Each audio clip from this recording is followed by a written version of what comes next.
It's a great day in Jacksonville, and today we're on a mission.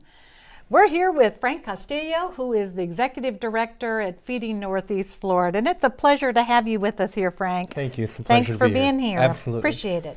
We're going to start talking a little bit about what happens with this food stuff in Jacksonville. And can you take a minute, and I know this is a serious topic that we're going to talk about, but I'll bet that our viewers would love to know a little bit about what food insecurity is. So can you kind of define that and put it in common language so we all understand what that means? Yeah, I think to put it into perspective, food insecurity is probably best understood in terms of how we compare nationally. So nationally, 1 in 8 people are food insecure. In the state of Florida, it's 1 in 7. In Northeast Florida, it's 1 in 6. But in Duval County, it's 1 in 5. And in fact, when you look at the northeast corridor, or the northwest corridor, my apologies, food insecurity is 1 in 3. How do we look at the issue of food insecurity? There's 2 different things that we look at. First of all, do they have immediate access to healthy food?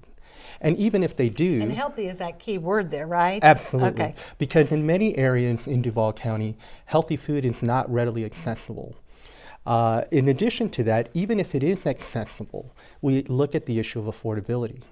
And unfortunately, in Northeast Florida, way too many people are unable to either have access or even if they do, have the ability to pay for that healthy food. That's actually, it's very startling when you think about it. So taking that a step further, how many are impacted then totally in Northeast Florida that are food insecure? Yeah, so when we look at Northeast Florida, it's 1 in 6 people that are food insecure. The unfortunate reality is that Duval County is far more acute. It's 1 in 5 in Duval County and 1 in 4 children. You know, as the school year is about to start. How many people is that? Yeah, so in Northeast Florida, it's 283,000 people. 283,000 people that are food insecure based on the definition that you've given. Yeah. So, question of the day. Yeah. How does Feeding Northeast Florida make a difference? Yeah, more than anything, we want to ensure that we are an advocate on behalf of the people that are food insecure.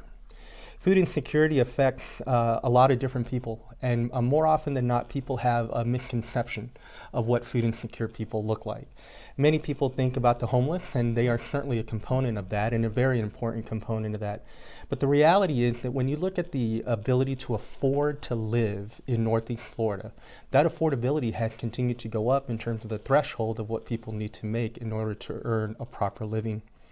And so we have way too many people, 283,000 in Northeast Florida, 178,000 in Duval County alone, that often have to choose between ability to purchase food, medicine, housing, transportation, or rent.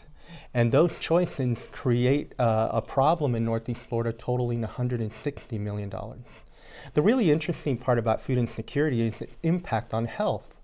And in fact, in a recent study that the food bank currently did, we found that food insecurity has an impact on the health of $900 million. You know, it's interesting to me, and I get to talk to many different people in the community. I'm often asked, how is it possible that food insecurity can have that much of an impact? But as you have shared earlier, when you look at these on the northeast or northwest corridor in particular, you see a lot of people in which affordability is not there, and so they end up buying food that is not very healthy for them. Yeah, widespread problem. So how can those that are viewing this this time that we have together, what can they do to help, Frank? The 2 most important ways that we look for people to help is, number 1, to volunteer. The food bank is heavily dependent on volunteers. We have over 10,000 volunteers every year, and without them we can't do what we do.